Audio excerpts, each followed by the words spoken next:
Good afternoon, students. Welcome to Pratham Science Academy. Myself, Sharmila Thakur. Students, today is 15 अगस्त और आज ही के दिन भारत को आजादी मिली थी।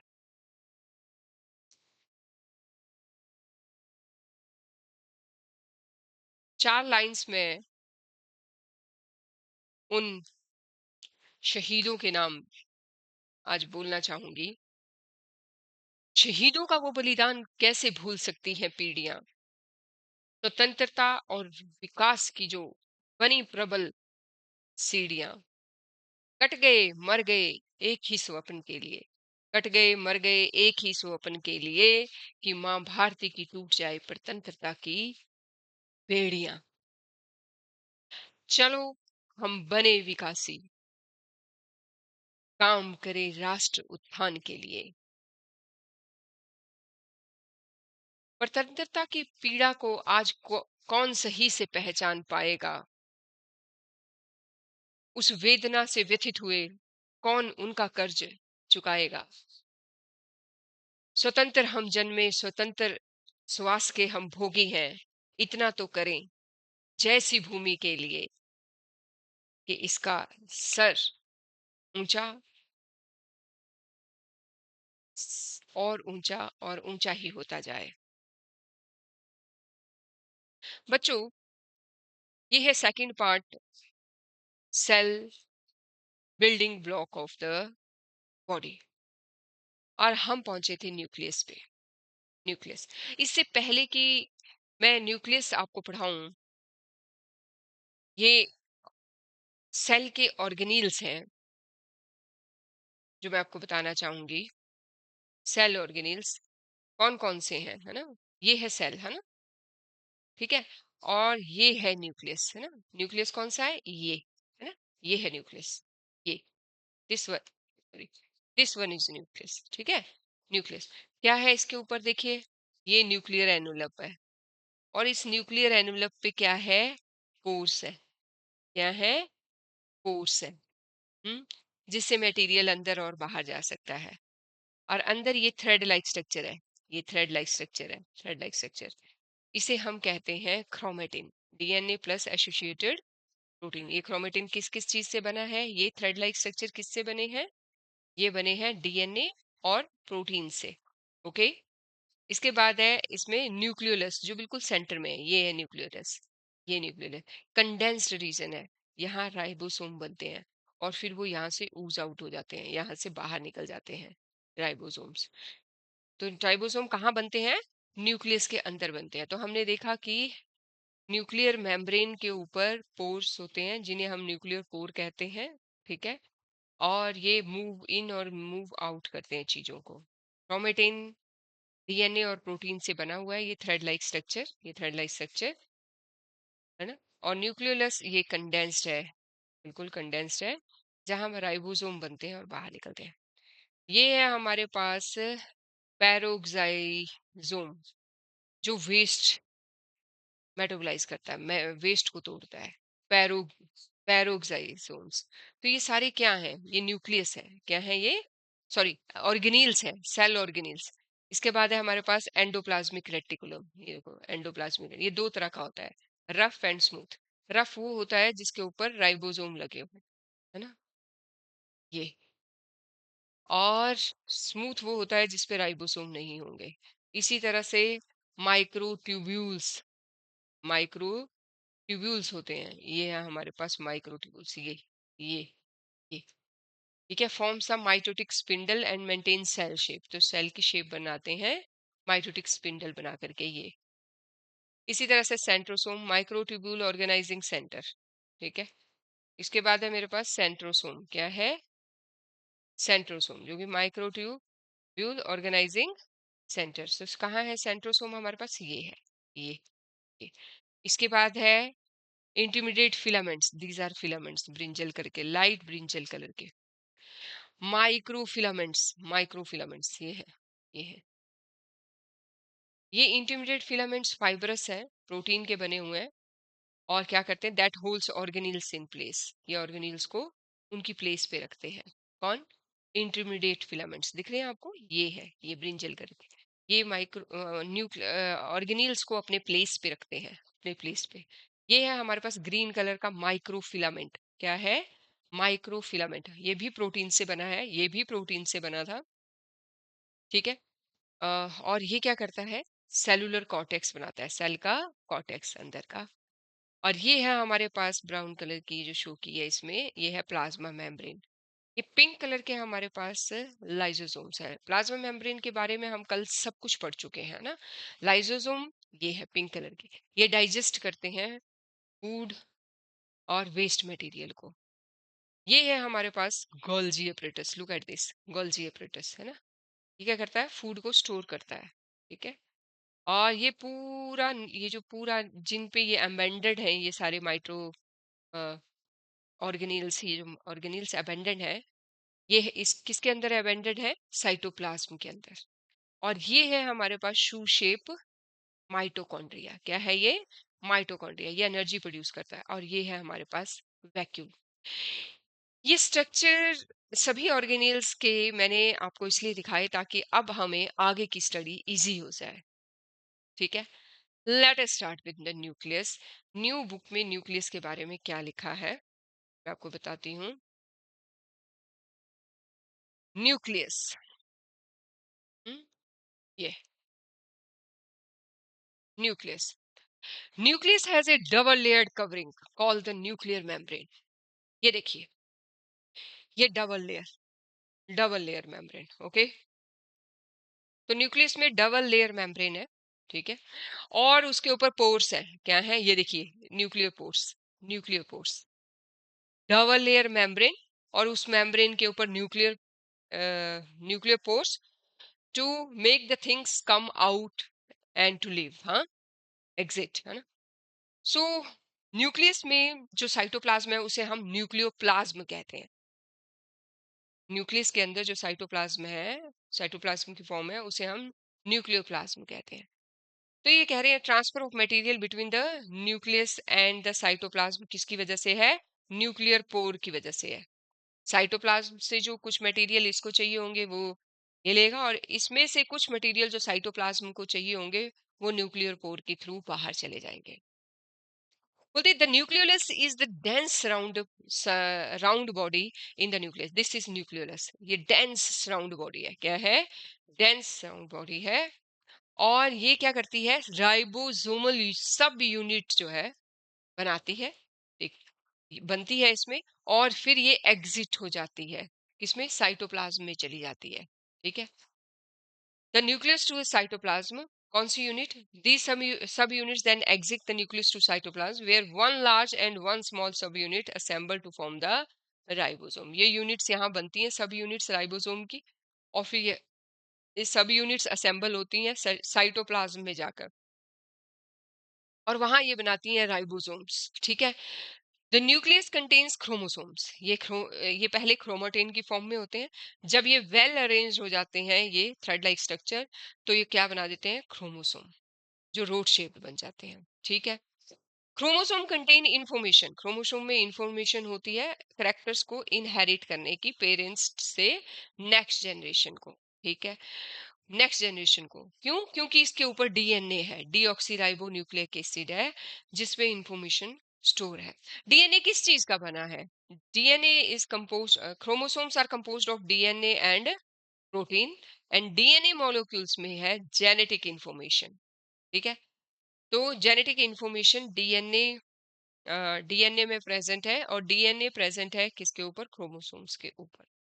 और ये जो सेगमेंट है डीएनए की, एक छोटी सेगमेंट को, फंक्शनल सेगमेंट को डीएनए की हम कहते हैं जीन्स। क्या कहते हैं? जीन्स, ठीक है। तो हमने यहाँ क्या क्या क्लियर किया? अगर आप देखेंगे तो हमने यहाँ क्या क्या क्लियर किया? हमने यहाँ क्लियर किया कि न्यूक्लियस, न्यूक्लियस न्यूक्लियर मेम्ब्रेन से बना हुआ है, न्यूक्लियर मेम्ब्रेन, ठीक है। न्यूक्लियर मेम्ब्रेन हमें पता लगा, न्यूक्लियर मेम्ब्रेन क्या होती है, न्यूक्लियर पोर क्या होते हैं, ठीक है। न्यूक्लियर पोर क्या होते हैं, न्यूक्लियोलस क्या होता है, न्यूक्लियोलस, ठीक है। राइबोसोम की सब यूनिट्स कहाँ बनती हैं? राइबोसोम की राइबो हम्म, राइबोसोम, ओके, की सब यूनिट्स कहाँ बनती हैं? और हमने क्या पढ़ा? Nuclear membrane, nuclear pore, nucleolus, ribosome, और क्या पढ़ा हमने? Chromosome, rod like structure. Chromosome के क्रोमोसोम किस चीज के बने हुए हैं?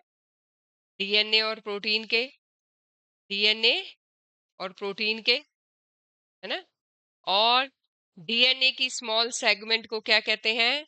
स्मॉल सेगमेंट ऑफ डीएनए को क्या कहते हैं?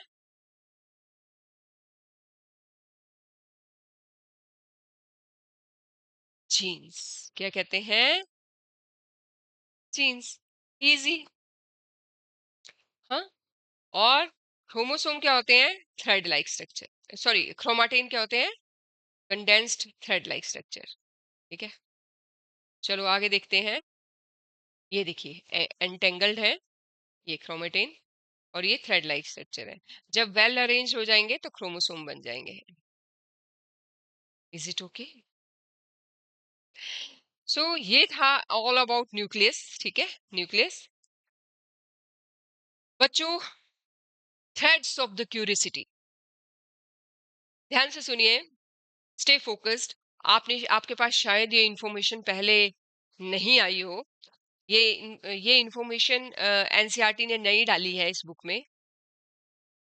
एनसीईआरटी बोलती है कि कुछ सेल्स स्पेशल फंक्शन परफॉर्म करते हैं, specialise to perform special functions. बोलते जैसे कि mature red blood cell human beings के अंदर उसका अपना न्यूक्लियस नहीं होता। Red blood cells human beings में पाया जाता है, उसके अंदर अपना न्यूक्लियस नहीं होता। और अगर उसमें अपना न्यूक्लियस नहीं होता तो न्यूक्लियस ना होने की वजह से, क्योंकि न्यूक्लियस ने उसके अंदर स्पेस घेरना था, उस स्पेस को कौन घेरता है अंदर रेड ब्लड सेल में? हेमोग्लोबिन। उसके अब्सेंट होने की वजह से ये ज्यादा से ज्यादा हेमोग्लोबिन जो है इसमें स्पेस ले सकता है। और हेमोग्लोबिन ज्यादा से ज्यादा होगा तो ज्यादा से ज्यादा ऑक्सीजन ट्रांसपोर्ट होगी आरबीसीज के द्वारा। क्योंकि ये तो एडवांटेजेस है, ये वाली बात आरबीसीज के लिए एडवांटेजेस है कि न्यूक्लियस नहीं है तो वो हीमोग्लोबिन के थ्रू, ज्यादा से ज्यादा हीमोग्लोबिन के थ्रू ज्यादा से ज्यादा ऑक्सीजन जो है बॉडी में पहुंचा सकता है। लेकिन न्यूक्लियस ना होने की वजह से दे कैन नॉट रिपेयर और डिवाइड देमसेल्स। ये डिसएडवांटेज है। जिस चीज का फायदा है, अगर हीमोग्लोबिन का फायदा है तो न्यूक्लियस का ना होना उसके लिए नुकसानदायक किस तरह से है कि वो अगर उसमें कोई इंजरी हो जाती है तो वो अपने आप उसको रिपेयर या डिवाइड नहीं कर सकते। और हमें पता है कि एज ए रिजल्ट उसकी लाइफ स्पैन जो है 120 डेज हो जाती है। दे सर्वाइव अप्रोक्सीमेटली, और फिर वो नए बनते हैं। Do you know any other cell without nucleus? Yes, cell organelles, cell organelles, that is mitochondria, है ना। Prokaryotic cell do not have well defined nucleus. कहते वेल डिफाइंड न्यूक्लियस मतलब उनके ऊपर न्यूक्लियर मेम्ब्रेन नहीं होती है।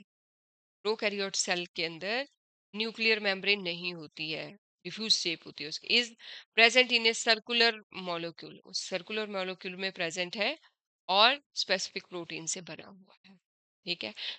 इससे हम कहते हैं nuclide. The reason containing this genetic material is called the nucleoid. उसको न्यूक्लियस ना बोल के हम क्या कहते हैं? न्यूक्लियोइड।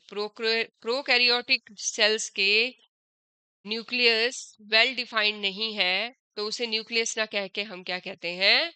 न्यूक्लियोइड। क्या कहते हैं? Nucleoid, okay. So we were on the next page now, and this one.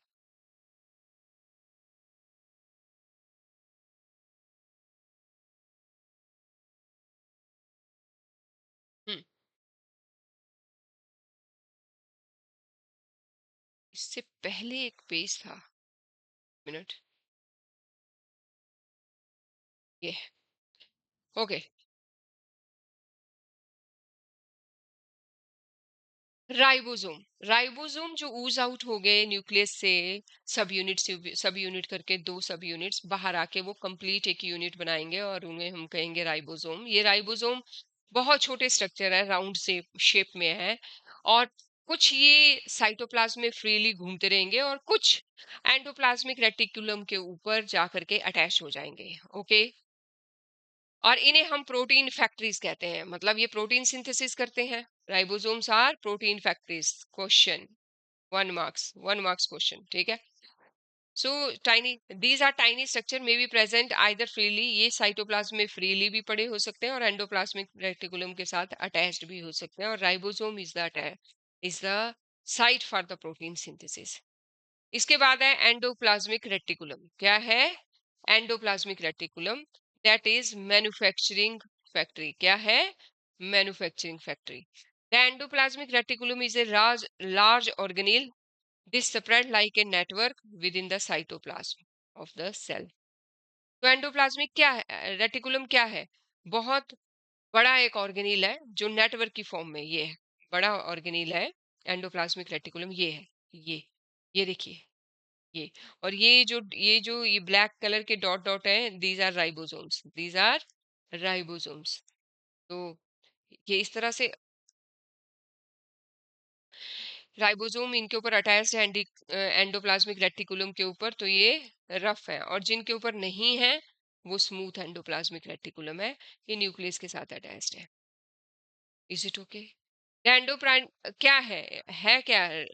Endoplasmic reticulum continuous with the outer membrane. देखो ये कंटिन्यूअस है, ये न्यूक्लियस है, इसके साथ कंटिन्यूअसली इसका स्ट्रक्चर स्टार्ट हो गया है, ठीक है। और इसका की रोल क्या है? ये जो एंडोप्लाज्मिक रेटिकुलम की role in the synthesis and transport, बनाएगा तो बनाएगा प्रोटीन, लिपैड, है ना, और कुछ हार्मोन्स, और ट्रांसपोर्ट भी करेगा, बनाएगा भी और ट्रांसपोर्ट भी करेगा। The structure of the endoplasmic reticulum worries depending on its function. Rough कब होगा? जब इसके ऊपर राइबोसोम होंगे, ठीक है। और ये एंडोप्लाज्मिक रेटिकुलम कौन से सेल में? ग्लैंड सेल में, पैंक्रियाटिक सेल्स में पाए जाते हैं इस तरह के रफ, ठीक है। और इसलिए इन्हें प्रोटीन फैक्ट्री भी कहा जाता है। Smooth endoplasmic, it does not have ribosomes, therefore looks smooth, और it involved in the synthesis and storage of the fat hormone. तो ये क्या सिंथेसिस करता है? फैट और हार्मोन, ये तीन चीजें करता है, ठीक है। Involve in the protein synthesis and protein secretion, ठीक है। तो हमने क्या देखा कि एंडोप्लाज्मिक रेटिकुलम तीन चीजें सिंथेसाइज करता है, क्या क्या? हार्मोन्स, प्रोटीन और फैट। उसमें से प्रोटीन करता है रफ एंडोप्लाज्मिक रेटिकुलम राइबोसोम की प्रेजेंस की वजह से, और स्मूथ करता है लिपिड और हार्मोन्स। Got the point? और ये है स्ट्रक्चर। Is it okay? चले, गोल्जी apparatus, ये है Golgi apparatus। Look at the structure, this is Golgi apparatus। इससे ही ये वेसिकल्स निकले हैं, ठीक है, ये वेसिकल्स, ये है गोल्जी apparatus। एक के ऊपर एक स्टैग्ड है, और ये फूड स्टोरेज में हेल्पफुल है। Golgi apparatus the packaging and shipping centre, चीजें इसमें पैक होती हैं और शिप होती हैं, ठीक है, ये है। If you carefully look into the diagram, मैंने आपको अभी डायग्राम दिखाया, एक के ऊपर फ्लैट सैक्स पड़े हुए हैं together, stacked one over another. It is functionally linked to endoplasmic reticulum, the cell membrane, and the other cell organelles. Okay, Golgi apparatus एक के ऊपर एक स्टैक्ड है, ठीक है। और the Golgi apparatus acts like the cell's post office, cell का post office है। क्या करता है? ये पैकेज, चीजों को पैकेज करता है, शॉर्ट करके पैकेज करता है, और इसमें से वेसिकल्स भी निकलते हैं जो चीजों को क्या करते हैं? लिपिड को ट्रांसपोर्ट करते हैं, सीक्रेट करते हैं, और लाइसोसोम फॉर्म करते हैं। तो क्या क्या करते हैं? एक तो पोस्ट ऑफिस की तरह काम करते हैं ये, ठीक है, मैसेज को ले जाते हैं और पैकेज करते हैं, प्रोटीन और लिपिड की पैकेजिंग करते हैं, ठीक है, लिपिड्स इनटू वेसिकल्स, और इन लिपिड्स और प्रोटीन्स को वेसिकल्स की फॉर्म में रखते हैं। वेसिकल्स मैंने अभी आपको दिखाया, ये है, ये इन्हीं से छूटे हैं, ये यहाँ से स्टोर किया इसने, ठीक है, स्टोर किया लिपिड और प्रोटीन को, और ये यहाँ पे स्टोर हो गए हॉर्मोन्स, है ना, हॉर्मोन्स लिपिड और प्रोटीन सीक्रेट करते हैं।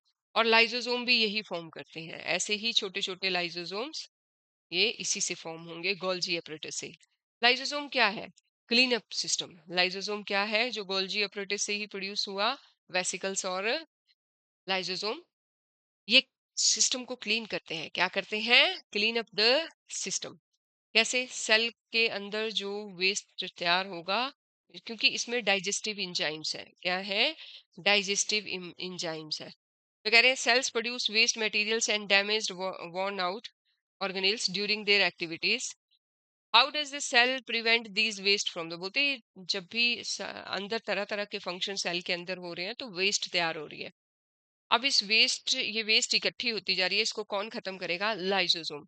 ये सिंगल मेम्ब्रेन बाउंड सैक है, और इसके अंदर क्या है? एंजाइम है जो ब्रेक डाउन कर सकते हैं अनवांटेड प्रोटीन को, कार्बोहाइड्रेट, फैट और इवन अनवांटेड हार्मोन्स को।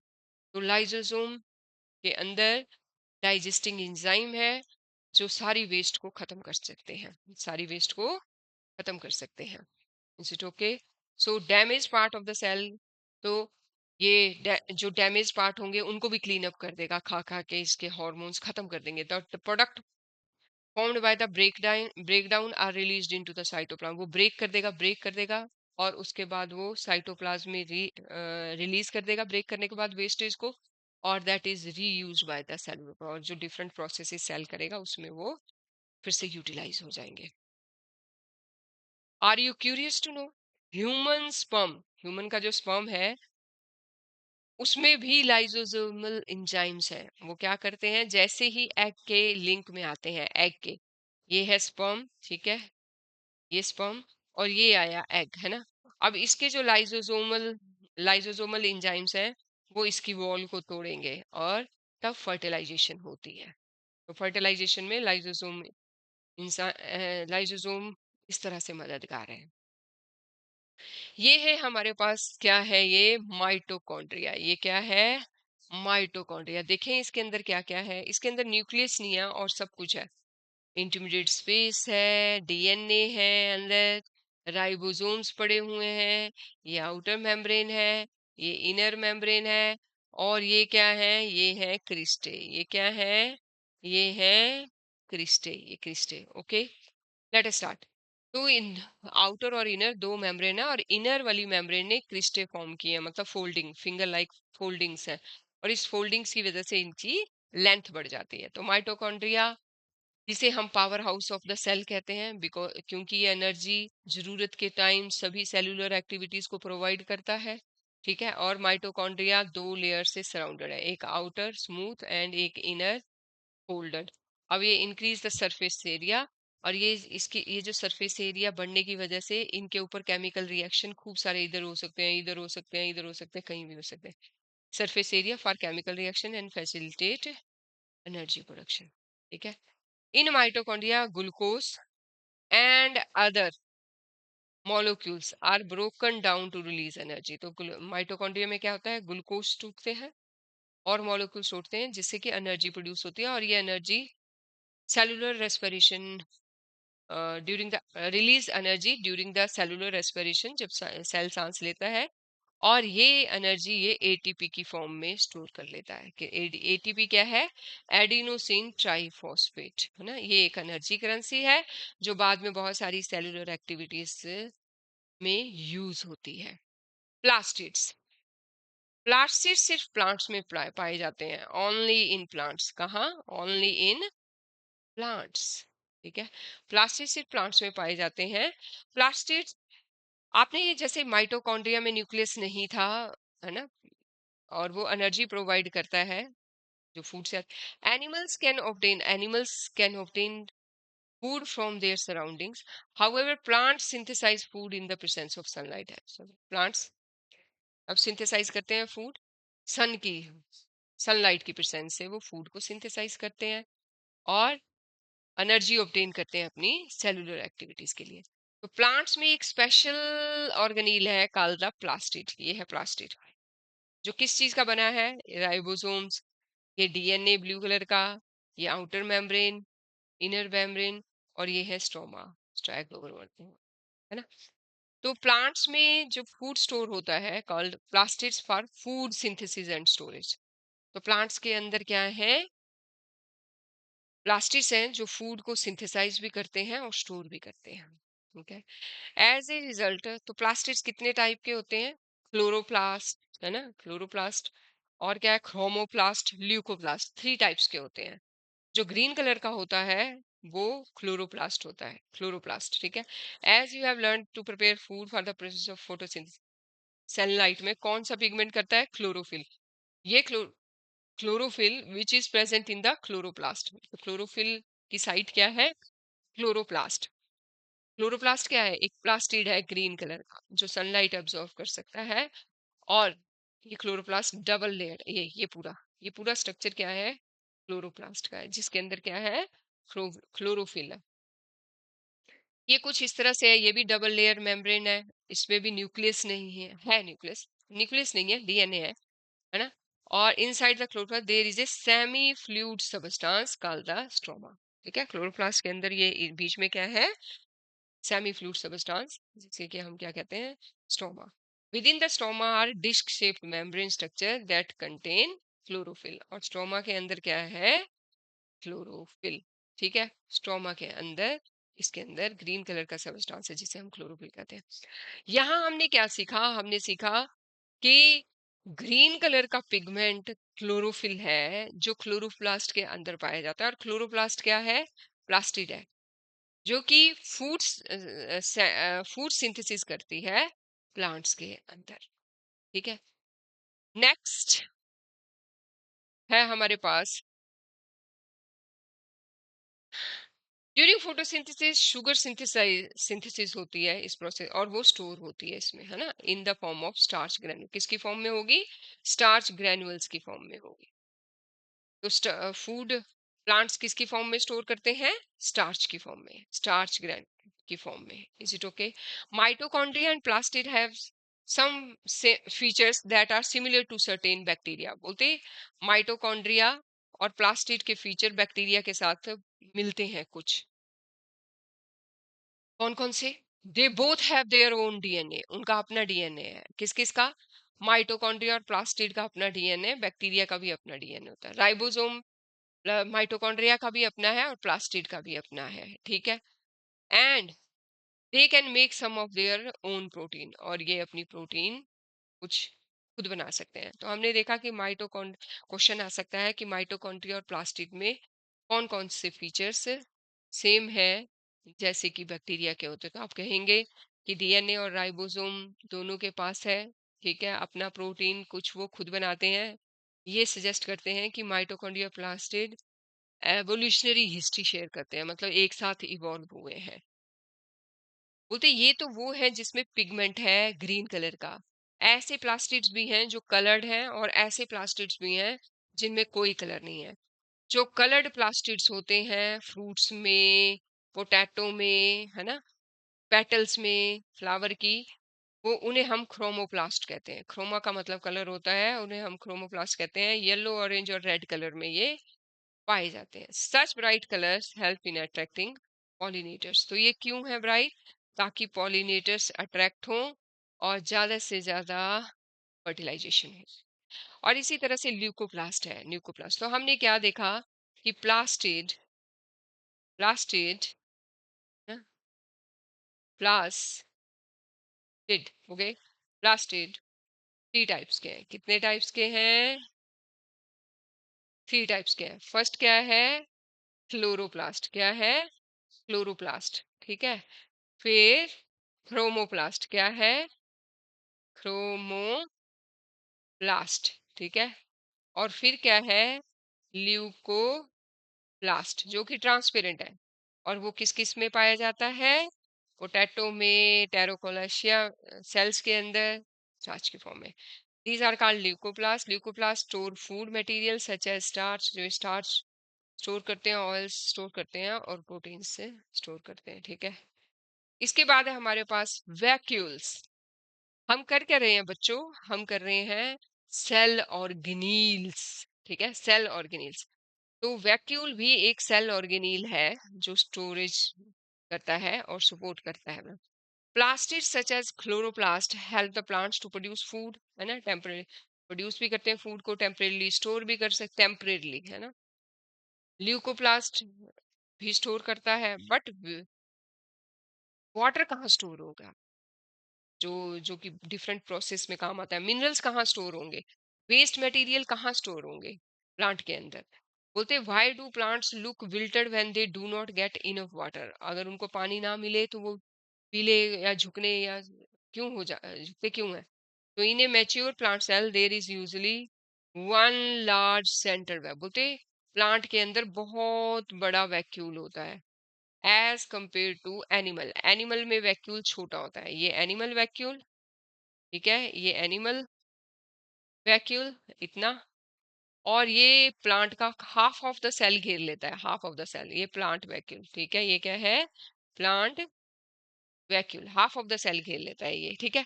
The vacuole is filled with watery fluid, तो वाटर कौन स्टोर करता है, वाटरी मिनरल, और फिर सेल सैफ की फॉर्म में वैक्यूल स्टोर करता है। तो वैक्यूल क्या स्टोर करता है कि क्या होता है इसके अंदर, सेल सैप, जिसके अंदर मिनरल होते हैं, क्या होते हैं, मिनरल होते हैं, वाटर होते हैं, और कुछ स्टोर होते हैं, और maintain the pressure inside the cell, और शेप मेंटेन करता है ये सेल की, है ना।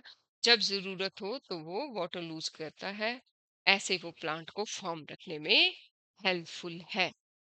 इन animal cells vacuoles are sometimes present although they are not in large, होते प्रेजेंट होते हैं पर वो लार्ज नहीं होते हैं। Is it okay. अब है मेरे पास 2010 में थ्रेड्स ऑफ द क्यूरियोसिटी, क्या पढ़ने जा रही हूँ मैं, threads of the curiosity. J. Crash Venter and his team made a discovery field of synthetic biology. क्या हुआ, the first study the complete DNA sequence of the simple bacteria.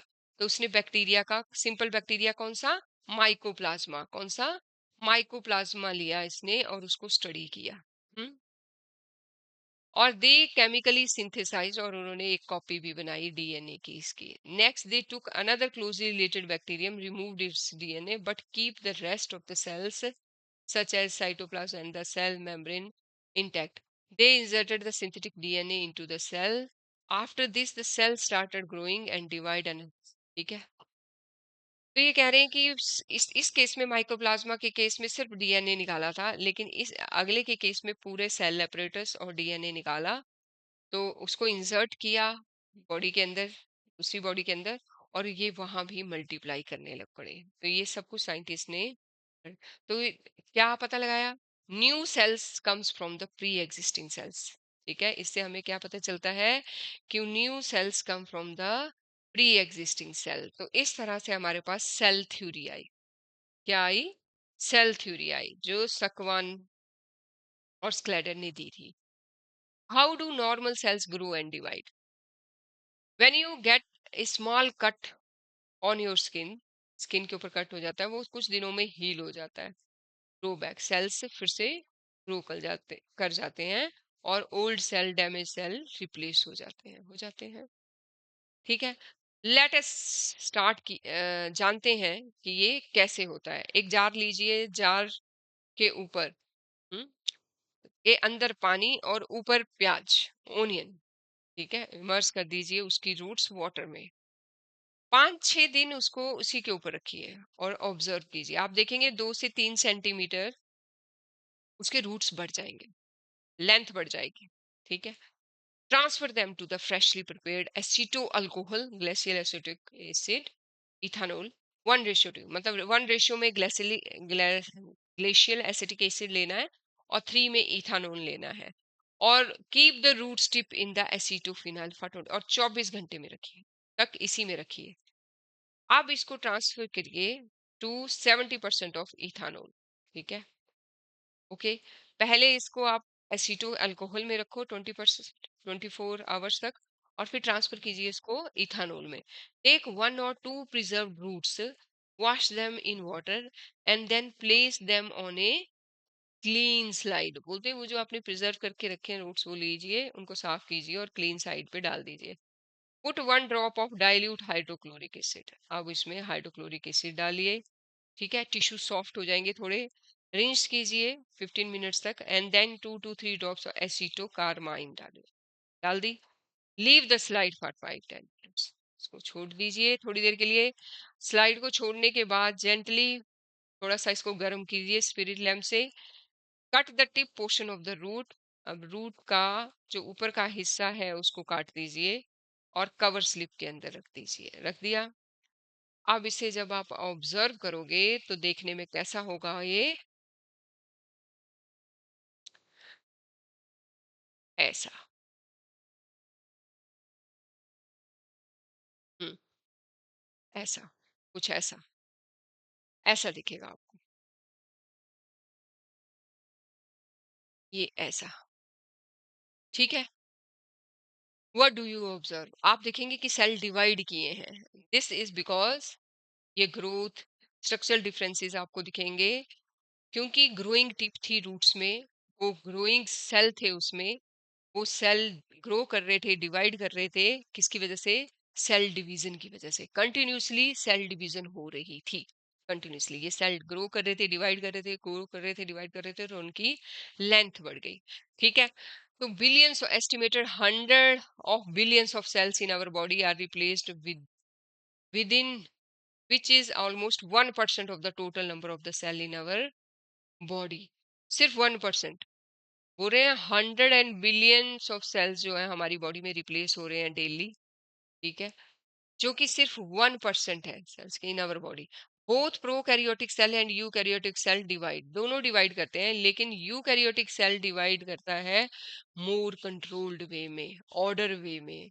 और ये जो कंट्रोल्ड वे पूरा है उसे हम क्या कहते हैं, एक ऑर्डर्ड मैनर में है, इसे हम कहते हैं सेल साइकिल। क्या कहते हैं, साइकिल बोलते हैं। सेल डिवीजन होती है लेकिन सेल साइकिल की फॉर्म में होती है ना। सेल डिवीजन क्या होती है, सेल डिवीजन दो टाइप की है, माइटोसिस और मियोसिस की। सेल डिवीजन है क्या, जिससे कि पुराने सेल से नए सेल डिवाइड होकर के बनेंगे, जो ग्रो, रिपेयर और डैमेज सेल्स को रिमूव करने में ये प्रोसेस मददगार है, ठीक है। अब मेरे पास है, क्या है मेरे पास,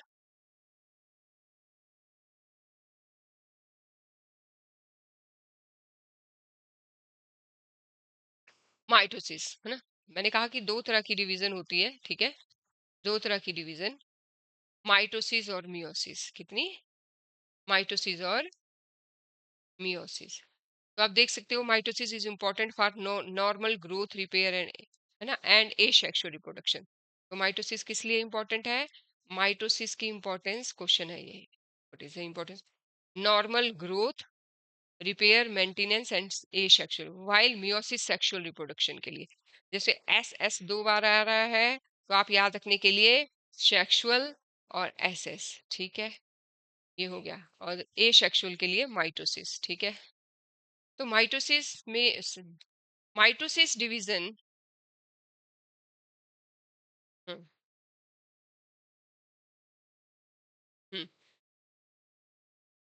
सो mitosis, every human begins life as a single, है ना, सिंगल फर्टिलाइज एग, ये है सिंगल फर्टिलाइज एग, ये सिंगल फर्टिलाइज एग है ना।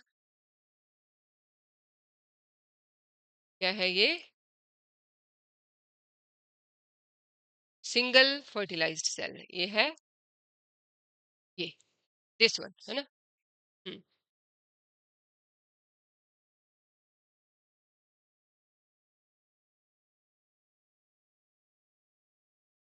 ठीक है, ये सिंगल है, ये सिंगल है, to form a trillion,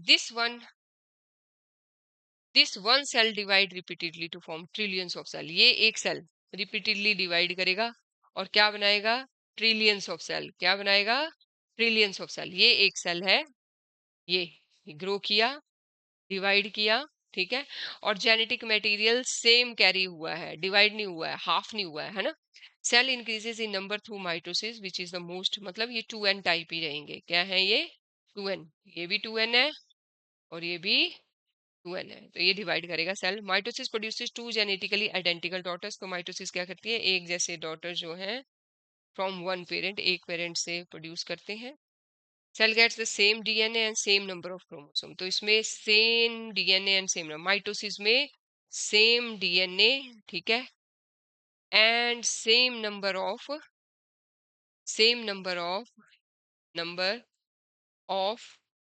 chromosomes, ठीक है, that is chromosomes, that is 2n type, ठीक है। तो ये होती है माइटोसिस। मियोसिस में क्या होता है, माइटोसिस आपने देख ली, एक सेल है, थोड़ा बड़ा हुआ, ग्रो किया और सेम ही जेनेटिक मटेरियल, सेम डीएनए आगे पास हुआ। अब है हमारे पास लास्ट पेज इस चैप्टर का, जिसमें हम देखेंगे सेल थ्योरी।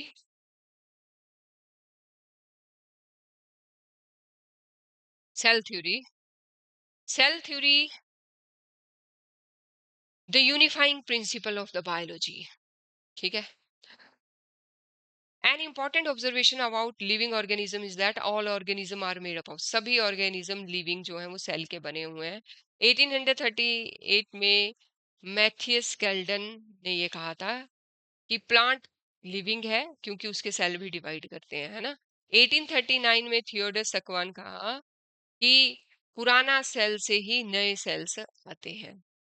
तो इस तरह से, और रूडोल्फ वर्चू 1858 में, Rudolf Virchow further explain cell theory, ठीक है। तो सेल थ्योरी के 3 पॉइंट सामने आए। सभी ऑर्गेनिज्म सेल से बने हुए हैं, एक या एक से ज्यादा सेल से बने हुए हैं, ये बेसिक स्ट्रक्चरल यूनिट है, फंक्शन भी यही करती है, और ये एक सेल दूसरे सेल से पैदा होता है, प्री एग्जिस्टिंग सेल से पैदा होता है। Do cells grow and reproduce forever? Cells grow and divide in a controlled way, ठीक है। कैसे? कंट्रोल्ड वे में ग्रो करते हैं। Is it okay? ये लाइन बच्चों बहुत इंपॉर्टेंट है। Cell grow divide in a controlled way, ठीक है, और पुराने सेल्स को रिप्लेस करते हैं, है ना। कैरी आउट देयर फंक्शन, अपना अपना फंक्शन करते हैं सारे सेल, है ना। अगर उनकी जरूरत नहीं है तो वो डेड हो जाते हैं, है ना, और वो रिप्लेस हो जाते हैं। एवरी सेल हैज डेवलप, और हर सेल का, न्यूरॉन सेल का अपना लाइफ स्पैन है, एग सेल का अपना लाइफ स्पैन है, स्पर्म का अपना लाइफ स्पैन है, और जब नहीं यूज में है या नहीं ये तो वो, पर कुछ एनिमल्स में क्या होता है, cell division usually stops when cells come in contact with neighbouring cells, this process is called, कुछ सेल्स ऐसे होते हैं एनिमल सेल्स में जो ऐसे सेल्स के कंसर्न में आते हैं जिनकी डिवीजन नहीं होती और उनकी भी डिवीजन स्टॉप हो जाती है। इंपॉर्टेंट इंपॉर्टेंट क्वेश्चन, ठीक है। कॉन्टैक्ट इनहिबिशन क्या होती है? उनके कॉन्टैक्ट में आने से जो सेल डिवाइड नहीं कर रहे, सेल डिवीजन की कैपेसिटी लूज कर रहे हैं, तो वो जो लिविंग सेल है, जो सेल डिवीजन कर रहे थे लेकिन उनके कॉन्टैक्ट में आने की वजह से उनकी ग्रोथ नहीं होती है। हाउएवर कैंसर से ये एक है इनहिबिशन हो जाना, ग्रोथ ना होना, और एक है एक्स्ट्रा ग्रोथ हो जाना, अनकंट्रोल्ड ग्रोथ होना, है ना। Cancer cells lose this control, वो ये जो कंट्रोल है, अ, अ, कौन सा कंट्रोल, मतलब लिमिट में ग्रो करना या दायरे में ग्रो करना, वो लूज कर देते हैं और उससे ट्यूमर बन जाता है। एक्स्ट्रा ऑर्डिनरी वो सेल डिवाइड करते हैं और क्या बना देते हैं, tumour. Plant cell grow differently due to their rigid cell wall, plant cell do not show contact inhibition. याद रखना ये क्वेश्चन आ जाएगा बेटा कि कॉन्टैक्ट इनहिबिशन प्लांट में होती है या नहीं होती, या सिर्फ एनिमल। तो एनिमल सेल में ही कॉन्टैक्ट इनहिबिशन होती है, प्लांट सेल में सेल वॉल की प्रेजेंस की वजह से इंपॉर्टेंट कॉन्टैक्ट इनहिबिशन नहीं होती है प्लांट्स में। No, there is no contact, मैं बार बार बोल रही हूँ, there is no contact inhibition in case of plants and follow a, वो एक पैटर्न ग्रोथ ही फॉलो करते हैं, उनमें कॉन्टैक्ट इनहिबिशन नहीं होती। Even though cells are extremely tiny, cell बहुत छोटे होते हैं और वो बहुत रिमार्केबल फंक्शन परफॉर्म करते हैं, एनर्जी प्रोड्यूस करते हैं, सिंथेसाइज करते हैं, सब्सटेंसेस को सीक्रेट करते हैं, divide two form a new sales, इकट्ठे मिलके बहुत सारे फंक्शंस बॉडी के मेंटेन करते हैं, कीप्स द बॉडी लिविंग, है ना। टाइनी बैक्टीरिया की तो एक ही सेल की बॉडी है ना। तो hard working cells, they cells are hard working, ready to be आइन। तो ये कह रहे हैं how do cancer cells grow. Normal cells grow age and die. Normal cells तो ग्रो करेंगे, उनकी एज हो जाएगी तो वो डाई कर जाएंगे। लेकिन ये सेल ग्रो करेंगे, डिवाइड करते हैं और अनलिमिटेड ग्रो करते रहेंगे और क्या बना देंगे, tumour. Cells also have natural way of dying to maintain a balance. उसे हम कहते हैं प्रोग्राम्ड सेल डेथ।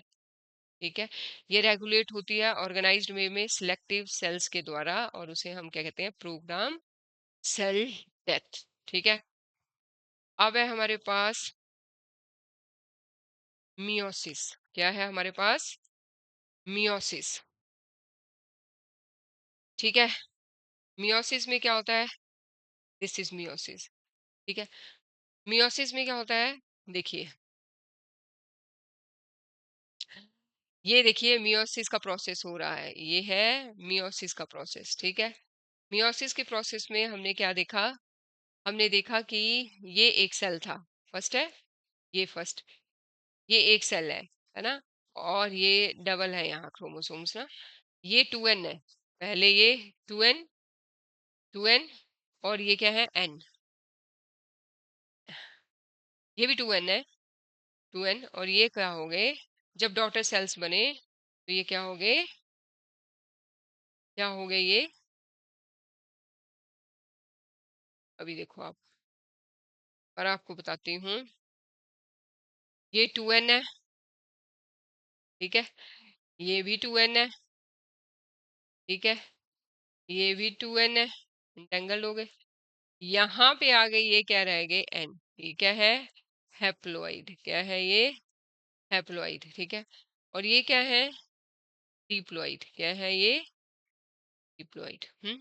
तो मियोसिस में आपने क्या देखा, रिडक्शनल डिवीजन है, क्या है ये, रिडक्शनल डिवीजन है। ठीक है, रिडक्शनल डिवीजन। सो इसको मैं थोड़ा छोटा करूं। हम्म इसकी क्या है, रिडक्शनल डिवीजन है, meiosis is A reductional division, reduce हो गए इसमें, ये रिडक्शनल। जबकि माइटोसिस क्या थी, इक्वेशनल, जितने 2n थे 2n ही डॉटर के पास थे। ठीक है, तो meiosis is a type of cell division that produces gametes. क्या प्रोड्यूस करती है मियोसिस, गैमेट्स प्रोड्यूस करती है। तो मियोसिस जो है वो ज्यादातर कहाँ होती है, S S meiosis sex cells में, सेक्सुअल रिप्रोडक्शन में मदद करती है ये, और क्रिएट्स वेरिएशन, इसकी वजह से वेरिएशन होती है ये, टेस्टिस में, किसमें, स्पर्म्स में, और ओवरीज में ये, इसमें होगी एग्स में, और एंथस में, फिलामेंट्स में, ये सब सिंगल सेल्ड। ये डिवाइड करते हैं कैसे, मियोसिस, इससे, मियोसिस से, मियोसिस से। ठीक है, और इसमें क्या होता है, क्रोमोसोम नंबर 2n से n हो जाएंगे, और डॉटर डॉटर सेल्स डबल हो जाएंगे, इधर एक सेल इधर डिवाइड कर रहा है, एक इधर, और इस तरह से। ठीक है, तो क्रोमोसोम मटेरियल हाफ हो जाएगा बस। ठीक है, ये थी meiosis division. The process of mitosis and meiosis must occur in A proper and control manner, दोनों ही, चाहे वो माइटोसिस है, ठीक है, चाहे वो मियोसिस है, ये क्या होनी चाहिए, वेल कंट्रोल्ड वे में होनी चाहिए, वेल कंट्रोल्ड वे में। ठीक है, कंट्रोल्ड वे में। इज इट ओके, एरर अगर आ गया तो वो क्या बन जाते हैं, एबनॉर्मल सेल्स बन जाते हैं, और वो कैंसरस सेल बन जाते हैं, मियोसिस, जेनेटिक डिसऑर्डर्स हो जाते हैं। ठीक है, मियोसिस में result in genetic disorders, developmental problems हो जाएंगी, फिजिकल फीचर्स में प्रॉब्लम हो जाएंगी, फॉल्टी मियोसिस, प्रेगनेंसी में प्रॉब्लम हो सकती है फॉल्टी मियोसिस की वजह से। तो that's all in this chapter students.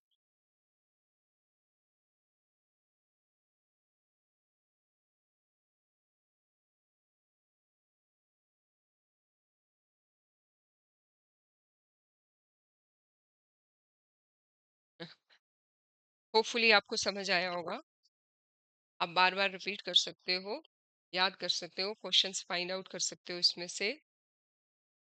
NCERT आपको थॉरो बता दी गई है line to line. Students, bye, have a nice day, happy Independence day.